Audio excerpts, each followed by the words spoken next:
Good afternoon, Internet land. Welcome to another series, another staging of the entrepreneur's journey. And I am Hero Walters. I'll be hosting for you today.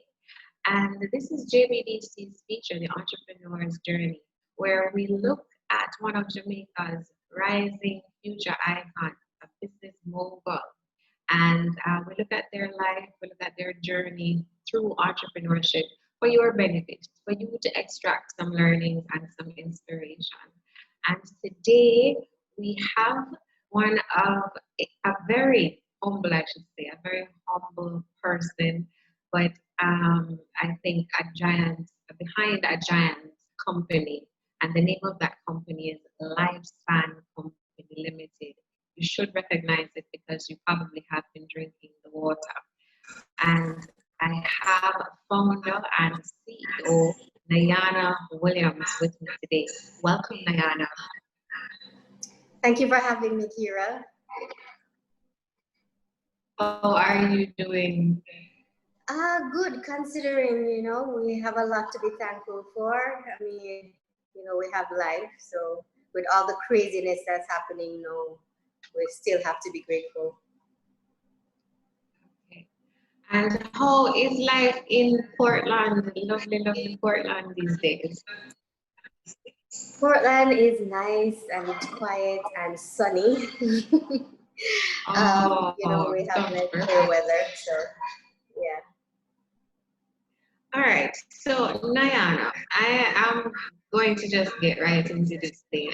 I am seeing here that you started your career in industries, printing, fashion, and entertainment, and you've had roles in admin, IT, marketing, and even accounting.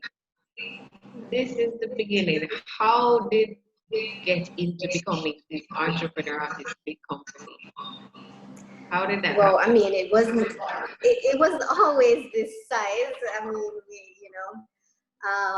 about what, 15 years ago, I came back to Jamaica with my husband and my young baby.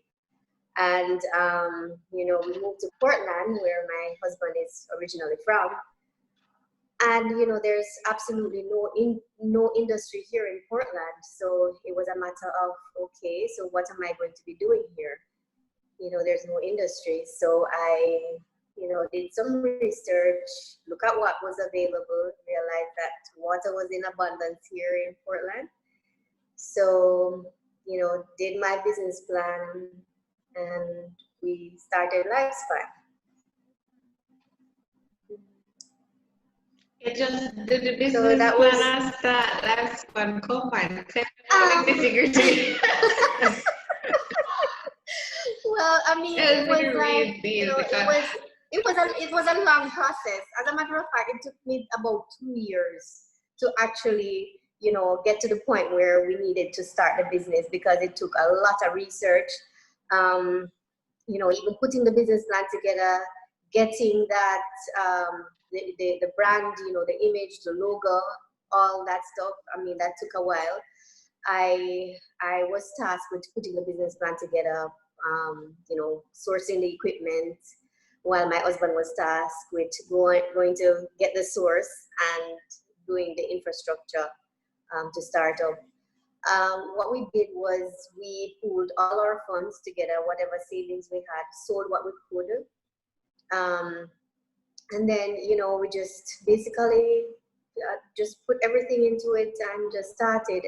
Initially, when we started the business in 2005, we didn't actually started trading until 2006, June of 2006. So it took us a very long time to start up.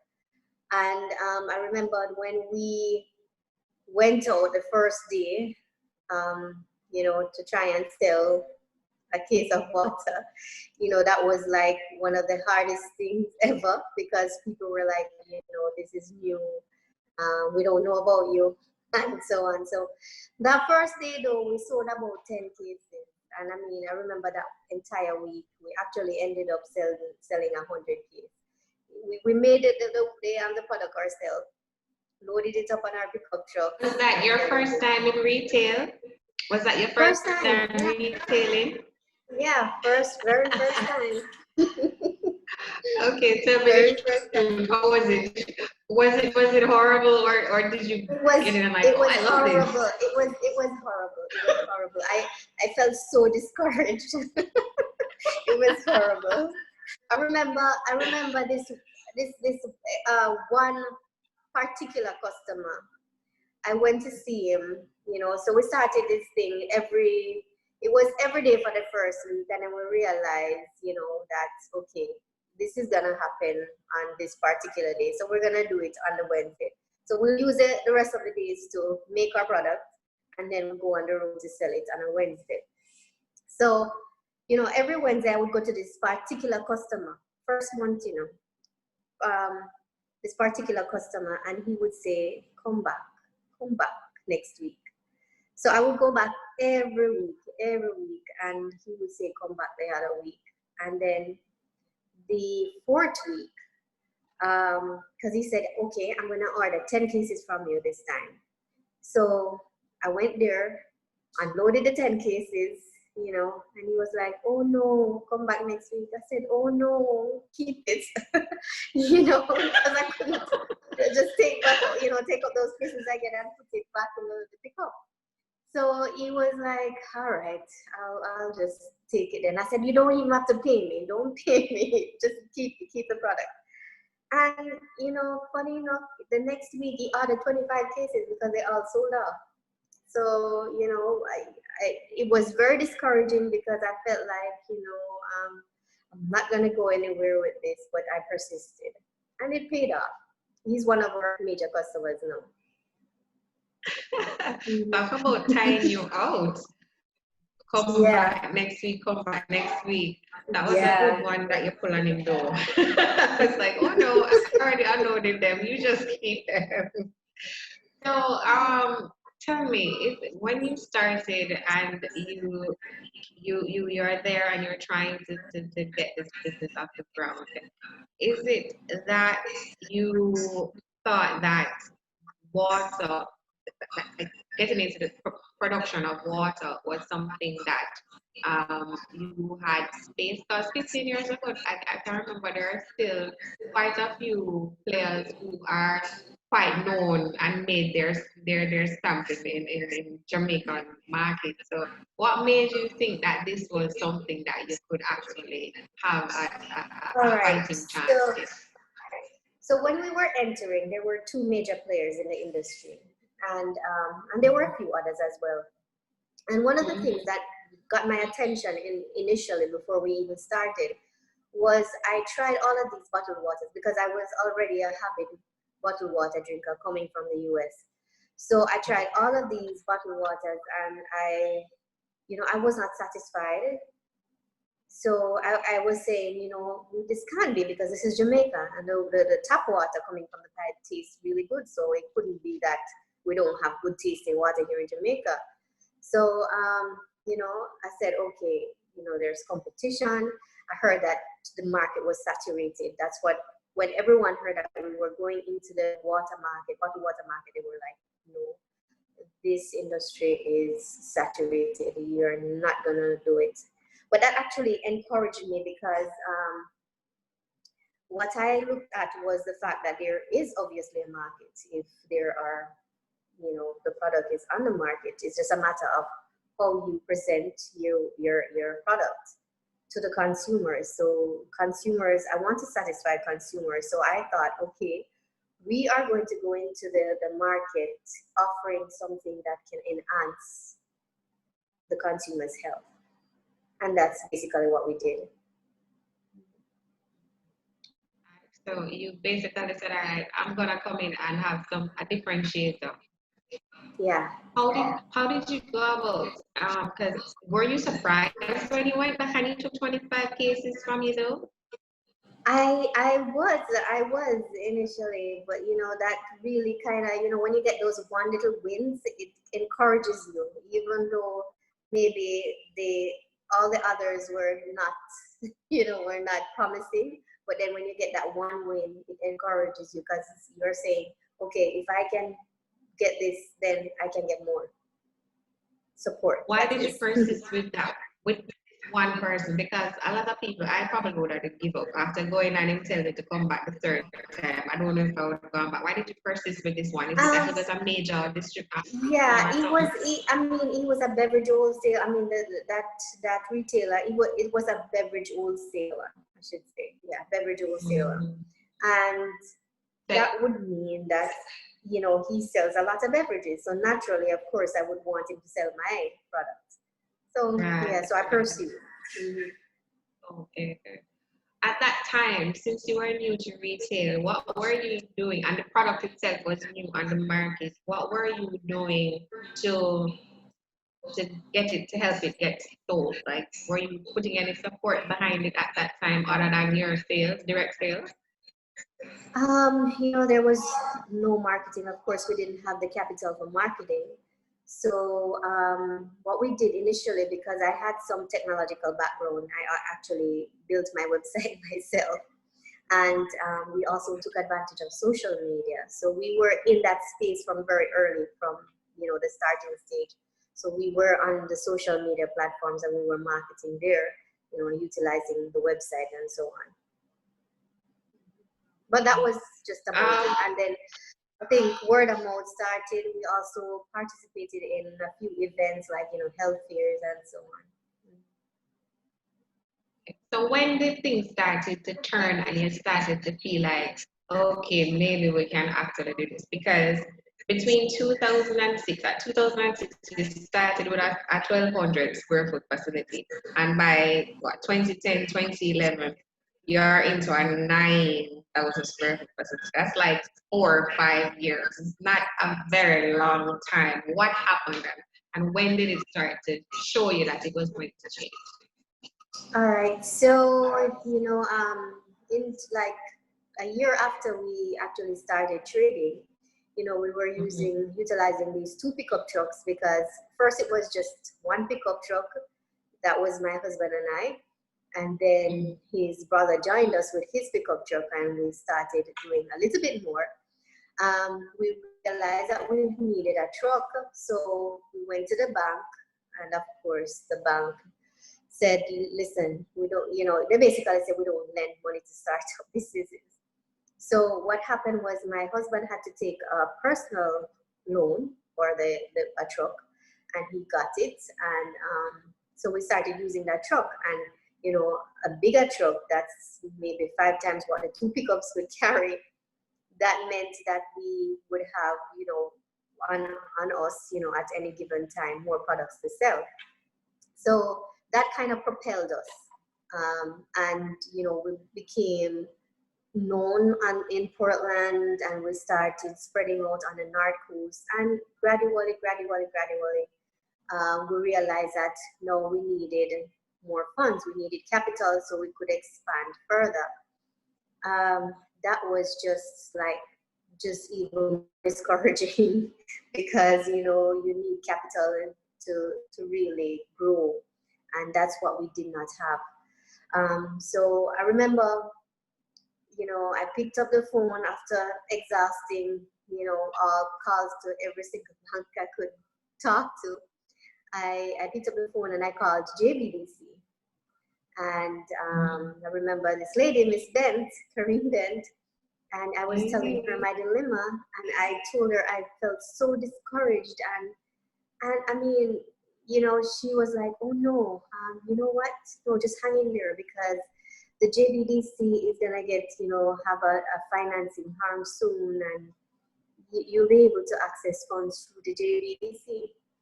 And I think it took some time, maybe another almost 2 years before that came on stream. But she called me. She actually sat and listened to what I had to say, and that's unusual because nobody gave you the time of day, especially when you're a startup. You just get treated so badly back in those days. And yeah, she actually called me and said, we have the facilities available now, so yeah, you can apply now. And I felt so good. I mean, we applied and we got the first loan, and we were able to really propel the business again.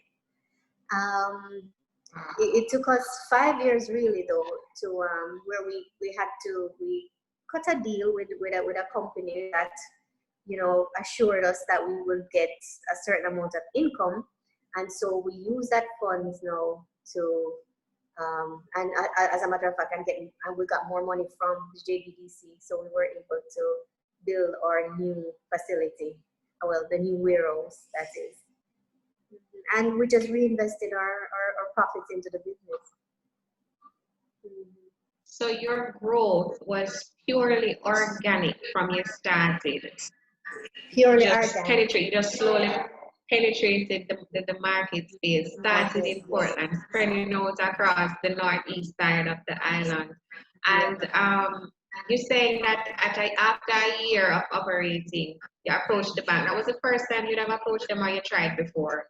Did you try when you We were tried just before. starting? I think, yeah, we tried on, there was no occasion where we didn't try.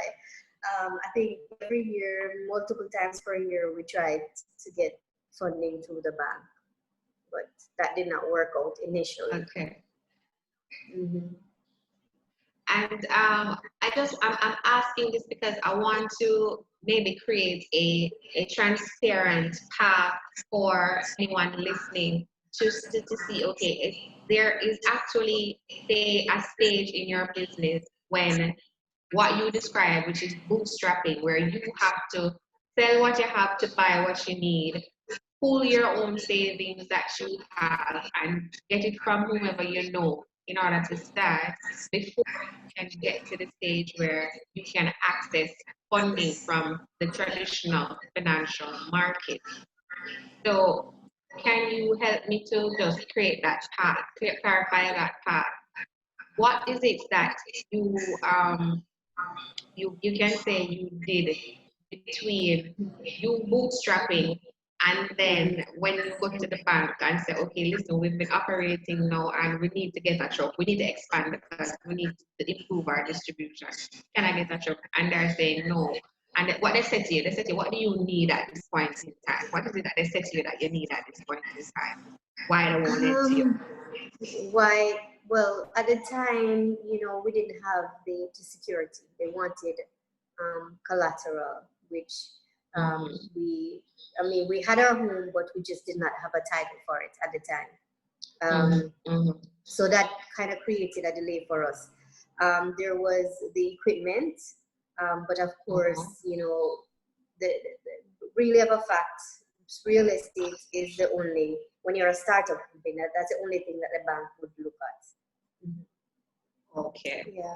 So, all right. So fast track now to when you get your first business loan from JBDC, and at this point, what did you need? Because you still must have met some requirements in order to qualify and access this loan through JBDC. What did you need? Okay, so from JBDC needed our business plan, our projections, and our financials, which we had because from day one we always had our financials in place. We had our accounts up to date and so on. So those are the things that the lender would normally look at, and we had those. Okay. So they took what your records were enough at this point in time to basically establish that, okay, you look like you have a business with potential and you are going to get it based on that. All right. So tell me about this expansion to 40 acres of land and actually securing your source of your water. So, initially before we started, we had a plan A and a plan B. So plan A was to actually start where the source is. But what happened is that, we tried to acquire the land. It did not happen right away. So we were like, okay, let us start with a plan B, because we had other land, which is accessible. It did not have the source, but it was not too far away, so we could truck the water initially, which we did. So we started out with plan B, and then 5 years after, when we actually acquired the land, we were able to go back to plan And plan B was what? What was the vision at that point? What was the B. vision going into plan B? Yeah, plan B was okay. So we're gonna, you know, build up the infrastructure to start bottling the water. We'll just truck the water to the plant.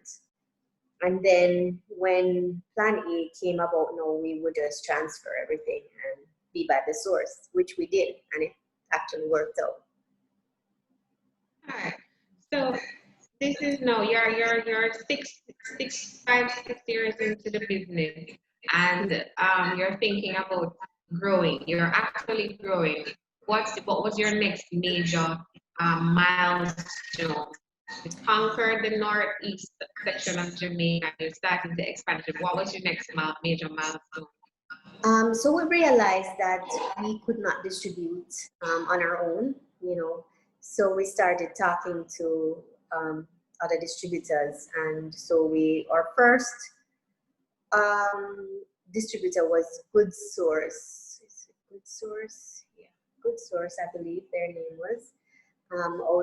They were by Marcus Garvey Drive. So that kind of, they were able to distribute the brand, the product across the island, not on a very large scale. They weren't growing because we had a target that we wanted to meet, but that did not happen. So we actually went to another distributor, and this was the case going forward. So we would negotiate with other distributors until we were able to start. We had a major distributor, which was Massey, the first major distributor that we had. And then there was World Brands, Grace Kennedy, and then CPJ, and now T. Geddes Grant. Oh, you got into the UK and the Caribbean.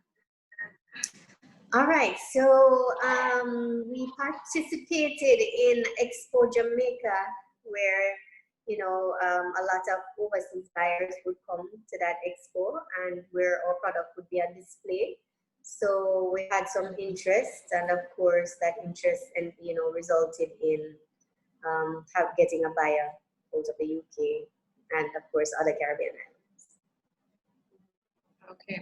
Was there anything that you had to like? I mean, these are big deals, you're talking about them very casually right now because you've done them and it's like you already brushed your shoulder off of that. But were there any major adjustments and or things that you had to do in order to take advantage and actually? Yeah, I mean, we had to ensure that we had a proper food safety system in place.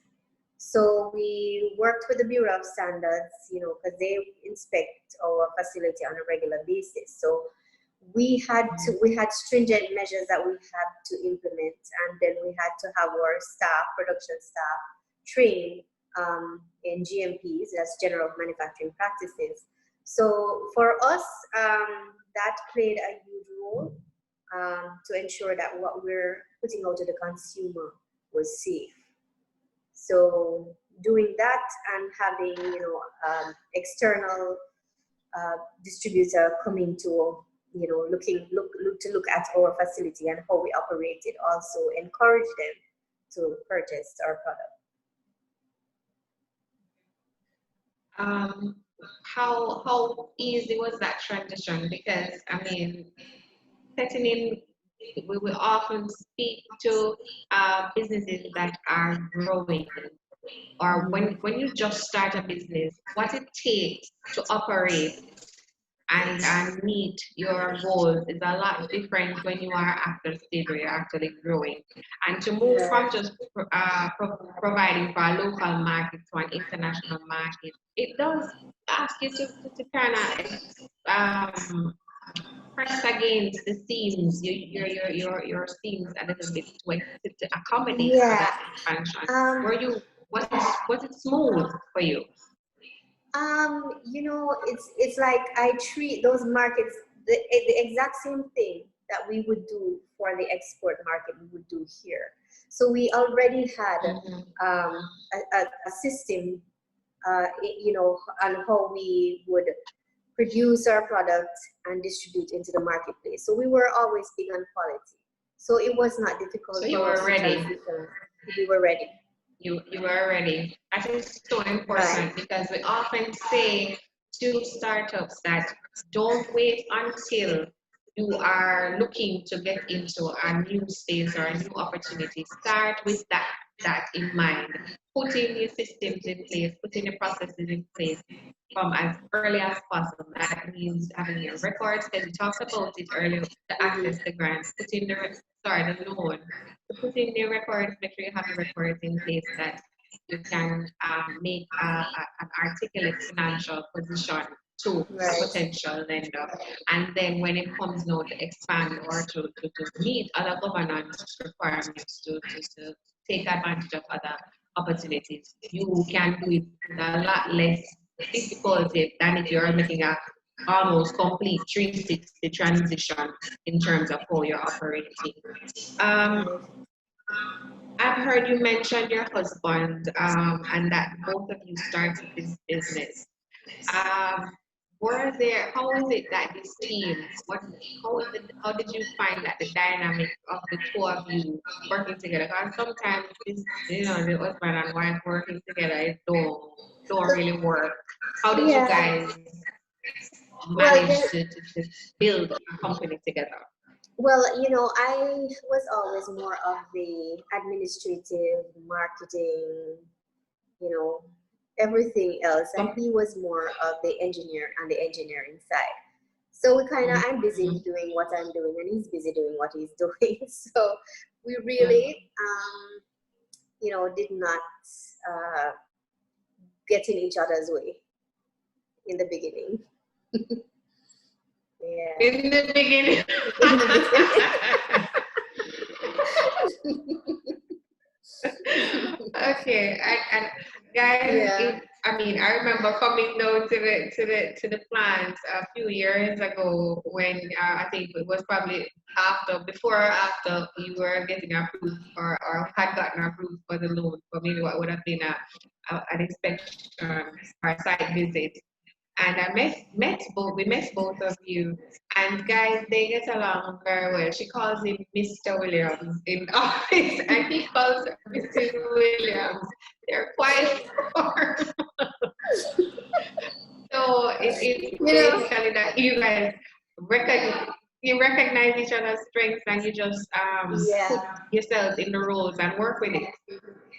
right. So that's That's basically pretty what we cool. did because, when we're in a professional environment, we're like, okay, we're not husband and wife right now. So, Okay, and that we're works business for partners. you. So, and that works. Right. Yeah.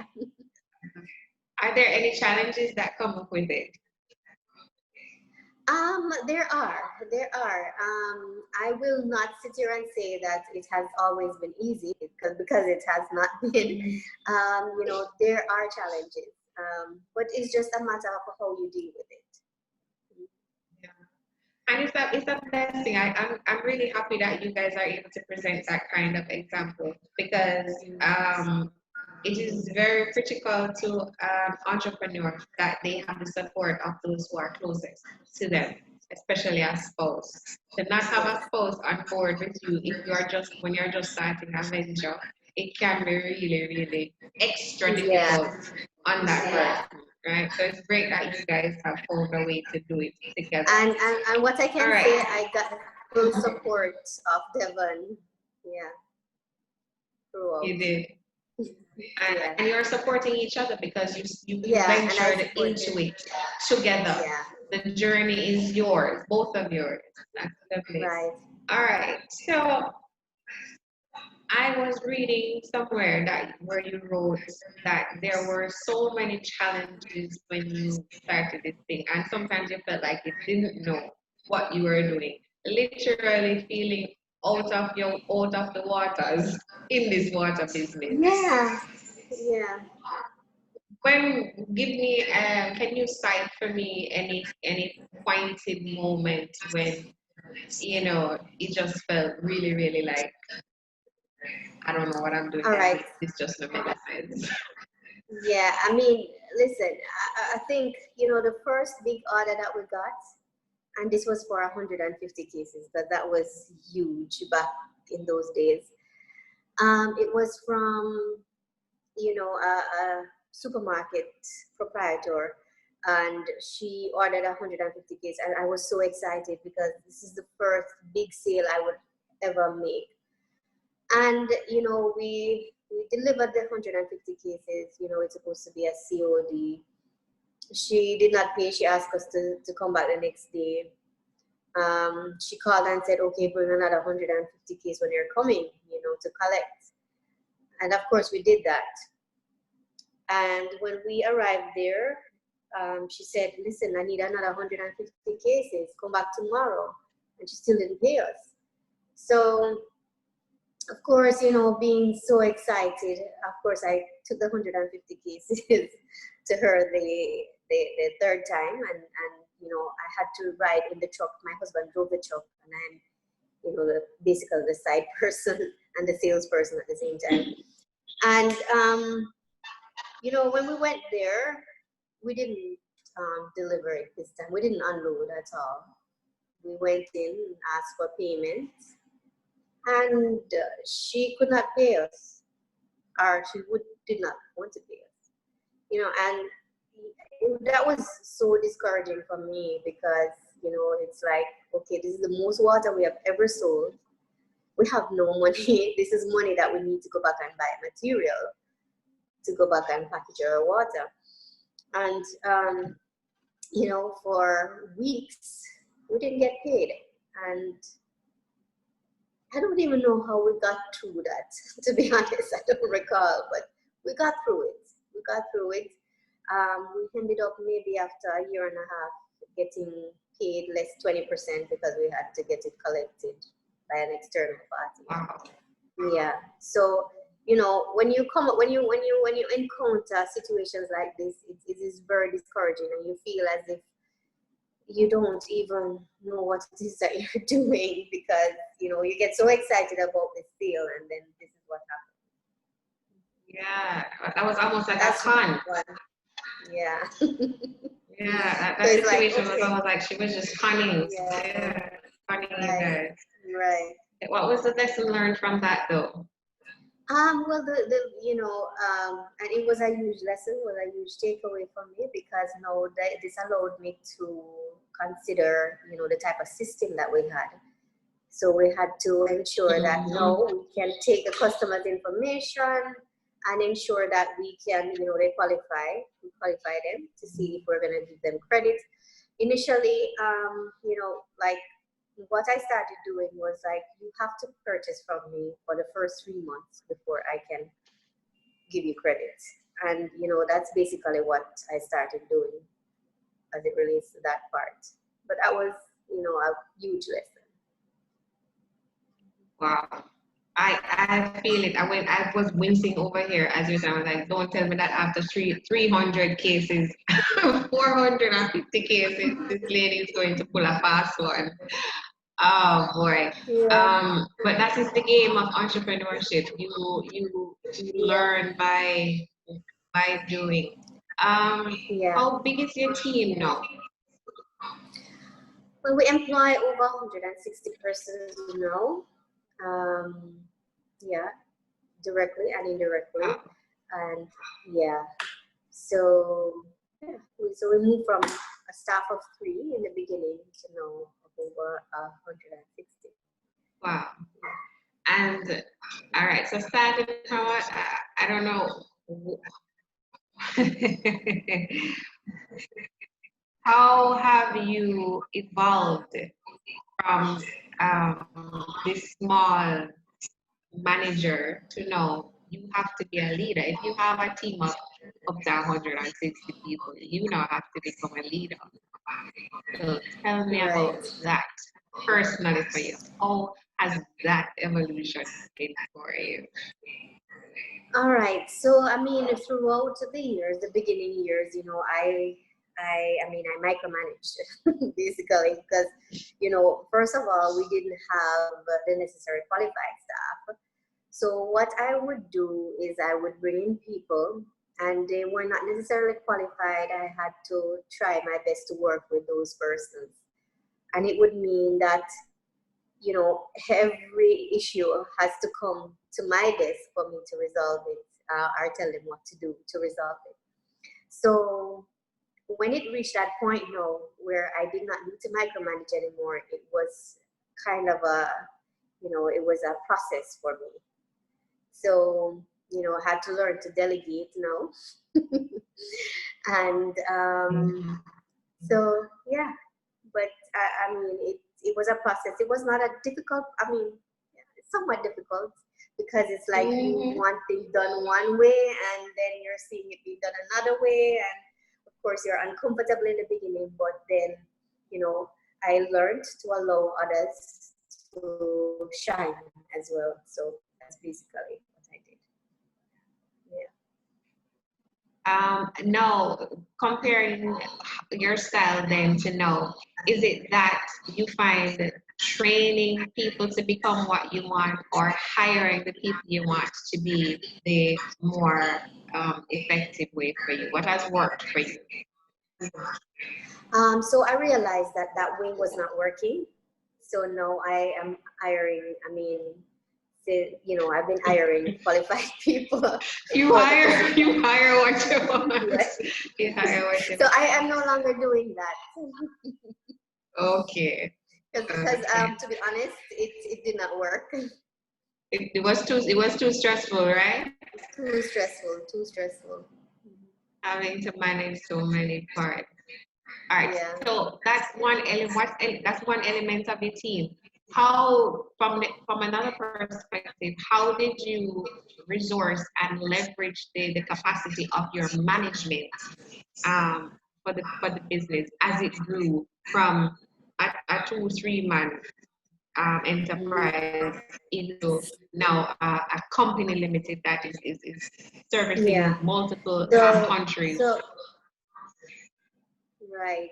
So what I realized is that now I had to divide up the business into units, you know, cost centers, profit centers, because, you know, and have managers manage their own units, and that's basically, you know, where we are now. Yeah. So that has allowed us to grow, and yeah. So it's not a difficult process, of course.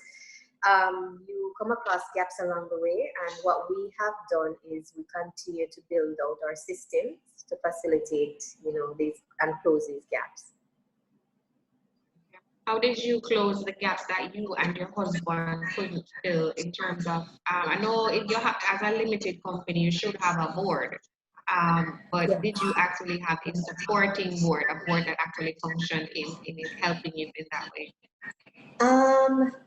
I mean, since 2015, we had we put in a formal board in place, and those persons actually brought to the table a whole lot of experience and know-how. So we were able, I mean, the guidance that we got from having a board was extremely effective for us. So you're saying you really started to leverage this as a capacity strengthening Yeah, process in 2015. So how did you right. manage before? Like how did you manage before? Because this is something I'm bringing this up because when businesses start to grow, this is one of the areas that often they kind of collapse in because they Right. don't, or it's hard. I don't know. You tell me. They say it's hard to get a board that actually fills the gaps and functions that works. Well, I think it's the persons that you choose to be on your board, and you know, so it's, you know, you want to choose people who are independent and are experts in an area where you need that expertise, you know, that can guide you. And for us, that has worked. We, you know, before the board, it was just my husband and I, and we were basically the board and the management team.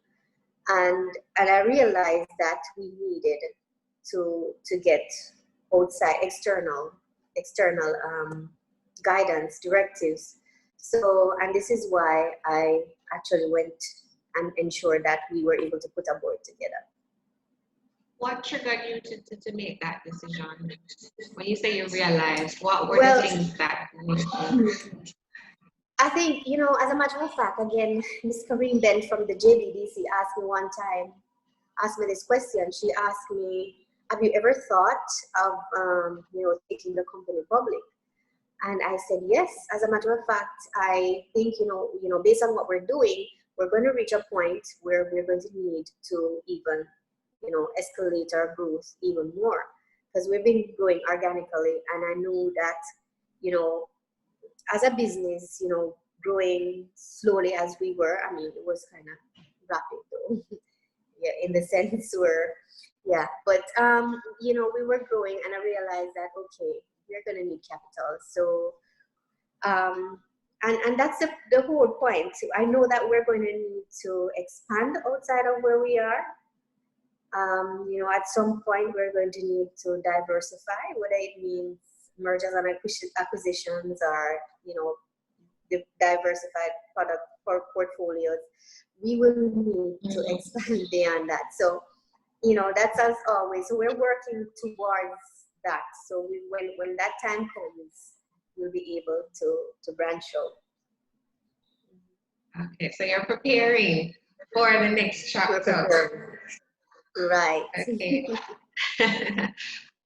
What does success?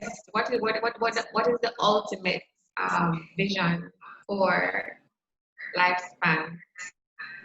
All right. So you know, I think you know, lifespan is another, I think, really symbolic Jamaican brand, and you know, I think this brand needs to be global. So I think we will end up becoming a multinational company one of these days, and that's where, you know, what we're looking for. And you haven't said it since we started speaking. You mentioned earlier that if you in the sea of bottled water businesses that already existed at the time of your entry into the market, you decided to focus on health. But you haven't said what your company's value and PH. selling proposition is, and why is it that you think you can go global? Tell me All right. why. So Why is it? so lifespan is a naturally alkaline spring water, and its pH is usually 7.9 to 8.4.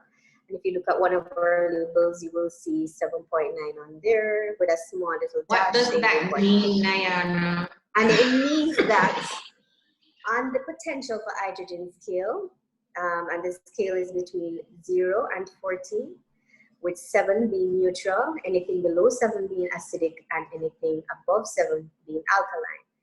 And our bodies is usually naturally alkaline at, maybe our blood alkalinity is supposed to be at about 7.2.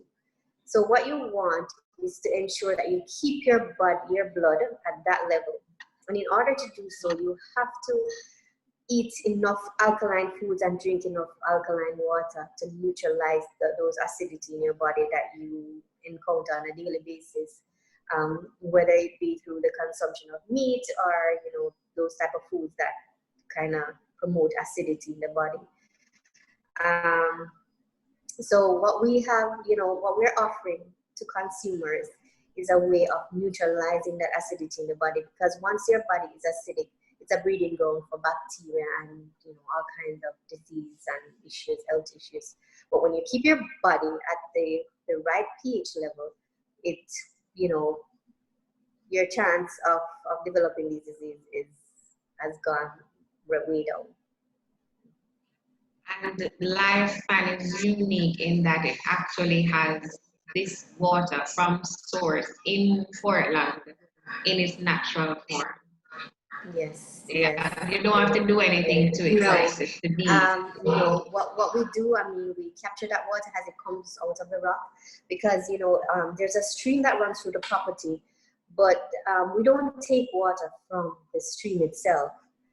There is a spring above that stream, So we capture the water as it comes out of that rock. And so that water, I mean, the Blue Mountains, for example, has a minimum rainfall of 77 inches of rain every year. And all that water seeps into the mountain and it travels through underground aquifers. So, you know, we're so fortunate to have one of these outlets on our property so we can actually capture that water and bottle it for consumers. And it naturally filters its way. So we don't remove any minerals. We don't take out anything. The only thing that we do is ensure that we remove any bacteria or, you know, keep it safe for consumption. And that's basically it.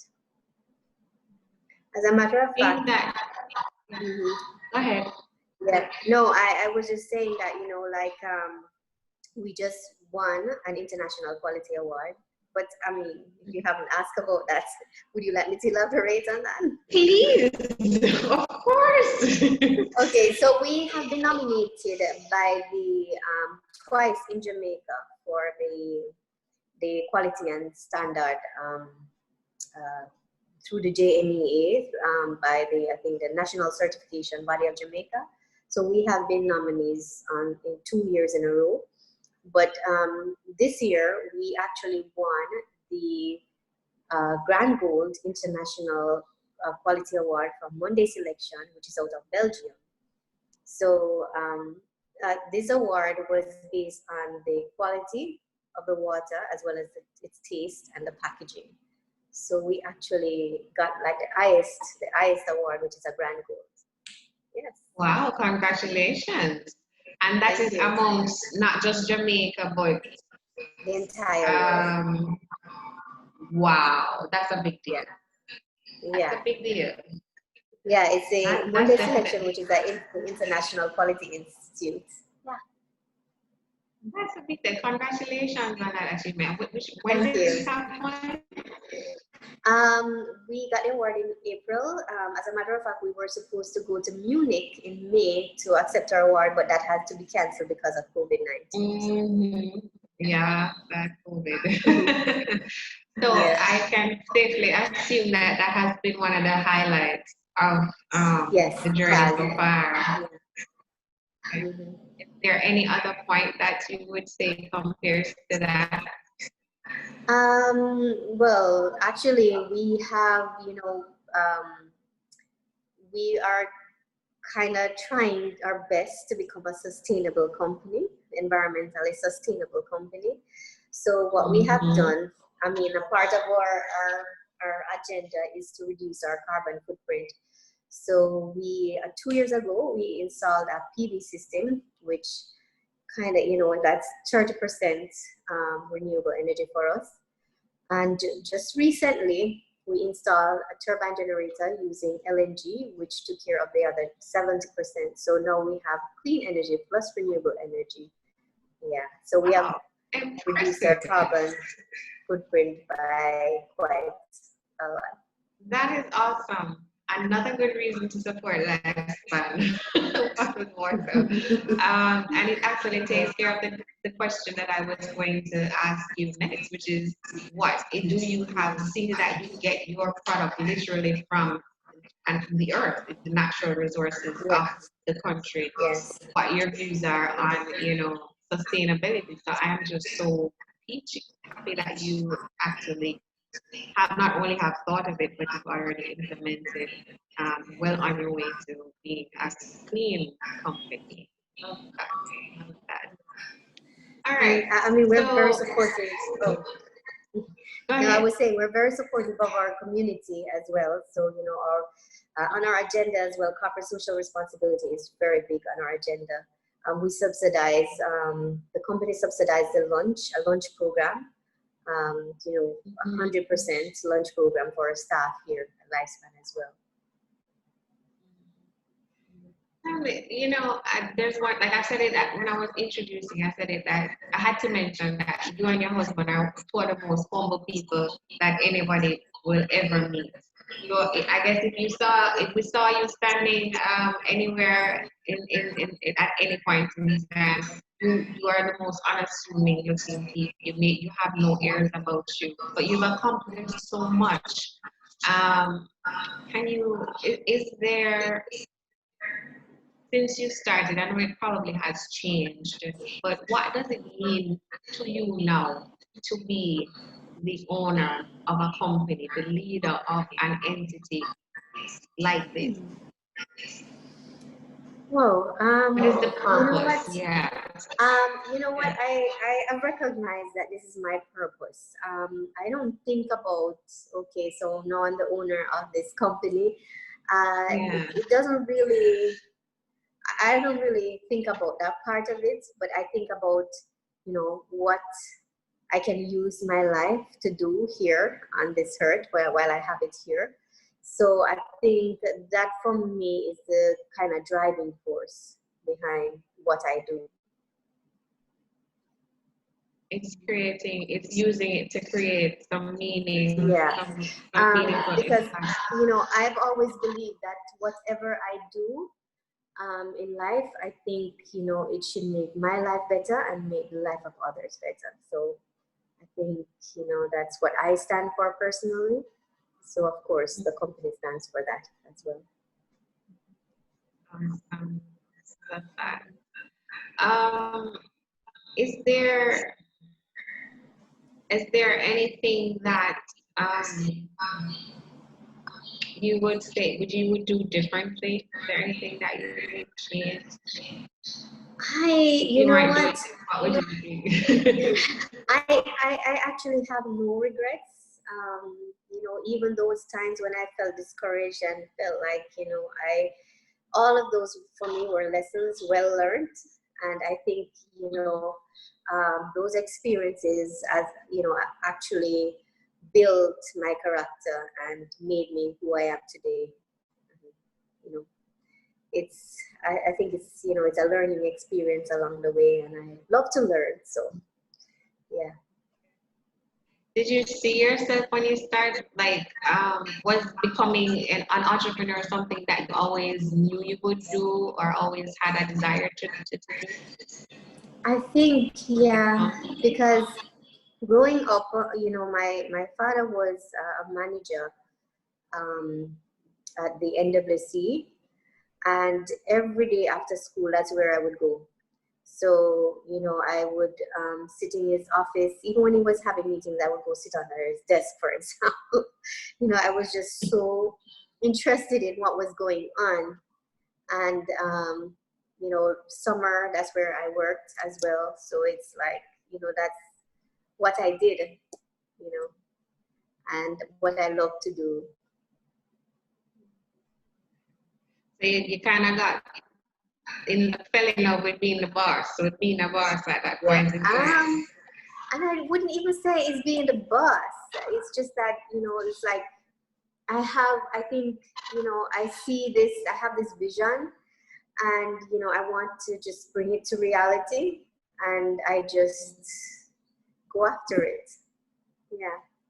And, what would you say is or are the most important attributes that an entrepreneur needs to have? Passion is one of them, purpose, and I think you have to have resilience and the right attitude. Um, Attitude is everything. It's just the way you approach everything that makes a difference. Passion, purpose, the right attitude, and perseverance. Yeah. Yeah, got it, Mm-hmm. got it. All right, so we're coming down to the final moment of our conversation.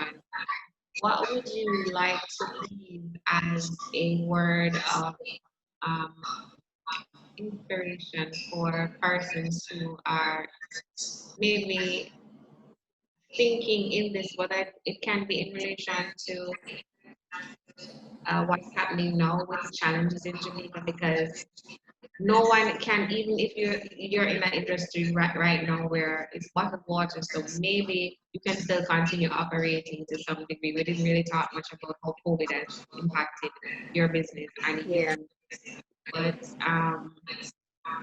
can you speak to those who may have been so impacted and give them some kind of word of inspiration just based on, some of the darker times, the more challenging times that you have been through? And I mean, it's a challenging time for us all across the board because we're impacted one way or the other. Yeah. And it's a matter, I know that there are businesses that, the impact has been so extreme that they may not be able to reopen their businesses. But my encouragement is to, it's a whole new experience for all of us. So we actually need to look at how we do business. We have to look at the different ways that we need to go now. And for persons who are thinking, there may not be jobs around, I would suggest looking at your talent, what it is that you have, and try to market those talents. Become an entrepreneur, try to use that talent to earn an income. What is the driving belief or philosophy behind your life? That every person that encounters my presence should leave feeling very good about themselves. After leaving my presence. Yeah, they need to be happy. I don't ever want anyone to come in my space and not leave happy. And I can give you some feedback on that. I know that this is coming from a sincere and genuine place, because that is definitely the kind of warmth and just the people centricness that you and your husband exude when we were around you. So I can testify to that from personal experience. And your team also, I remember at the time, I don't know if they're still there with you, the same ones that we met were still there with you, but I remember them also speaking very glowingly about what it is like to work with and for you. So I think you're well on your way to keeping that philosophy alive. Do you read? Are you an avid reader? I think, every waking moment that I have, I read. I think that's like my favorite thing to do in the entire world. I read and I write. What's the last book you read? Or what's the latest read? Whoa, what have I been reading? I've been reading several books. I can't even recall the names because sometimes I just go in and I just start reading and then I go back to what the name of the book is. But yeah, that's basically what I do because I'm reading about 5 different books right now. But okay. I just any specific things? I've been reading over A Fresh Start by what's his name? Oh my goodness. Joel Austin. Oh, Austin, yeah. Mm-hmm. Yeah, Austin. Yeah. Joel Austin. Mm-hmm. Yeah, so I'm like, because, and the book is called Fresh Start. And I've read that book before, by the way, but it kind of, I wanted to just look at that book again, read that book again, because it's like, it's COVID-19 and it means that, it's like a fresh start for everyone. So it's like, okay, I need to reinvent myself, not just the business. I also need to reinvent myself as well. And the other book is The Compound Effect by Darren Harvey. Yeah. So it's like, and that book I have read like a million times, but you need to just kind of remember, be reminded all the time. Every little thing adds up. Yeah. Some books are like they're like the Bible in a way. Every time you read them, you get something new, it adds to you. So you can never stop or say, okay, I'm done with this right now. It's always a good thing to go back and get some fresh perspective, some new food from it. So thank you so much, Nayana, for your time this afternoon. It was really, really wonderful sharing and spending lunchtime with you. I hope I didn't keep it from lunch. I will, And I not did. at all. I didn't see any question. Okay, I have not been paying attention to the chat. Let me see if there's anybody here. Okay, Dini, I was saying I'm very inspired by Lifespan's story and very good interview. Loving this one the best so far. Just want to second that comment about humility. She also has an amazing energy. That is great. This is from Christine Daly. So those were some of the comments that we Ah, have. thank you, thank you. From the person. And we had quite a few people in here this afternoon. Kaden is saying absolutely inspirational. Yes, Nayana has such grace and quiet, quietly powerful, always lovely. I didn't see any questions coming for you. We're just about on the cups of the time limit. It's 1:01. I can probably take a question if it's to throw it in there fast. Otherwise, um, I just want to take this time on behalf of JPDC for a very lovely interview.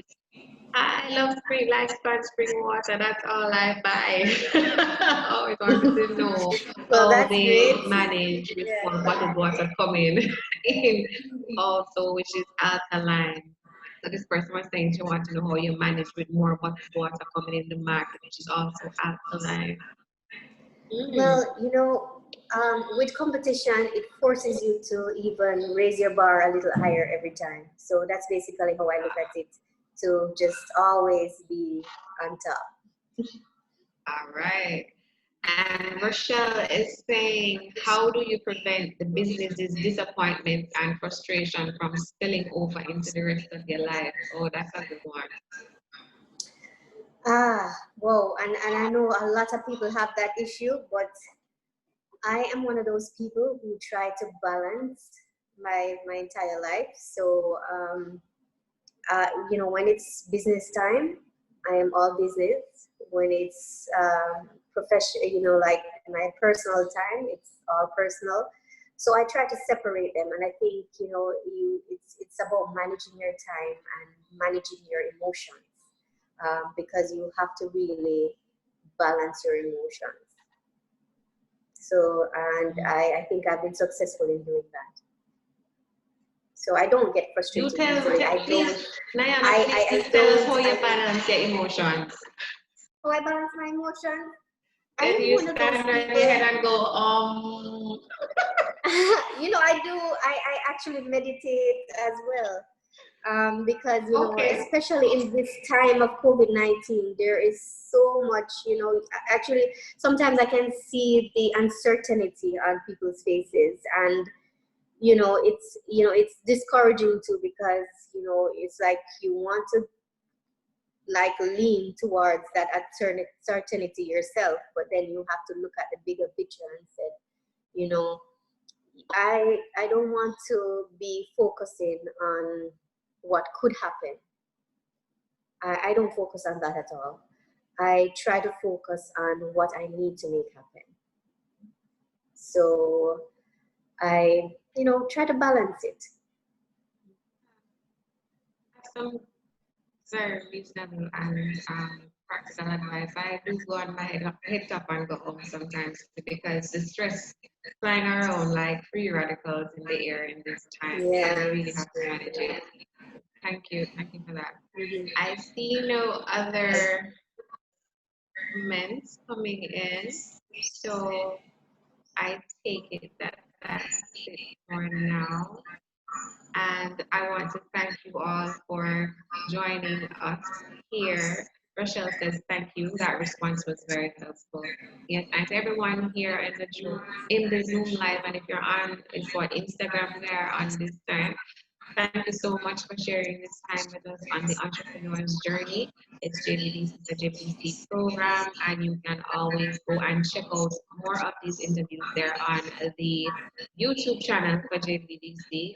And we have quite a lot of other content there that you can check out as well. So thank you for spending this afternoon with us, and to enjoy the rest of your day. And you too, Miss Nayana. Thank you, Kira. It was All a right. pleasure. All right. Like, Right. all Okay. right.